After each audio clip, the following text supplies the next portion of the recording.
Hello! ഇന്നത്തെ ഒരു ഓണം വ്ലോഗാണ് ട്ടോ. കുറച്ച് ലേറ്റ് ആയിപ്പോയി. എന്നാലും ഇടണം. ഞങ്ങളെല്ലാവരും കൂടി ആദ്യം പോയത് ചേട്ടനേട്ടായിൻ്റെ വീട്ടിലേക്കാണ് ട്ടോ. എല്ലാവരും ഉണ്ടായിരുന്നു ട്ടോ.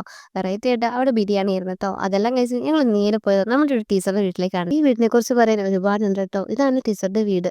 ഇത് 1853 വർഷത്തോളം പഴക്കമുണ്ട്. അതായത് ഏകദേശം 120 വർഷത്തോളം പഴക്കമുള്ള ഒരു വീടാണ് ഇത്. ഇതൊരു ജന്മി തറവാട് കൂടിയാണ് ട്ടോ. ഈ വീട്ടിലെ വാതിലുകളിലും ജനലുകളിലും കൊത്തിവെച്ചിരിക്കുന്ന ഓരോ ശില്പിയിലും ഓരോ കഥ വീതം പറയാനുണ്ട്. അതുപോലെ തന്നെ ഒറ്റ മരത്തിൽ ചെയ്തു വെച്ച ഭസ്മത്തട്ടും ഈ വീട്ടിൽ കാണാവുന്നതാണ്.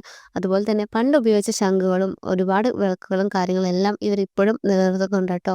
ഒരു തറവാട് തന്നെയാണ് ട്ടോ. പണ്ടത്തെ വാതിലുകളിലുള്ള അതേ പൂട്ടുകളാണ് ഇന്നും ഇവർ നിലനിർത്തി കൊണ്ടുവരുന്നത്. ചെറിയ ചെറിയ മാറ്റങ്ങളെ കൊണ്ടുവരുത്തിയിട്ടുള്ളൂ. പണ്ടത്തെ പൂജാമുറികളും പട്ടായപ്പുരകളും ഇന്നും ഇവിടെ തന്നെയുണ്ട്. അതുപോലെ തന്നെ അറകളും ഒരുപാട് കാര്യങ്ങൾ ഈ വീട്ടിൽ തന്നെ നമുക്ക് കാണാവുന്നതാണ്. ഇതെല്ലാം ചുറ്റി കണ്ടതിന് ശേഷം ഞങ്ങൾ നല്ല അടിപൊളി ഒരു ഓണസദ്യ എല്ലാം കഴിച്ചിട്ടോ. അങ്ങനെ പായസം ഓണസദ്യ എല്ലാം കഴിച്ച് ഞങ്ങൾ നേരെ വീട്ടിലേക്ക് ഇറങ്ങി ട്ടോ. അപ്പോൾ ഇന്നത്തെ വ്ലോഗ് ഇത്രയേ ഉള്ളൂ. അപ്പോൾ ഓക്കെ, ബൈ ബൈ.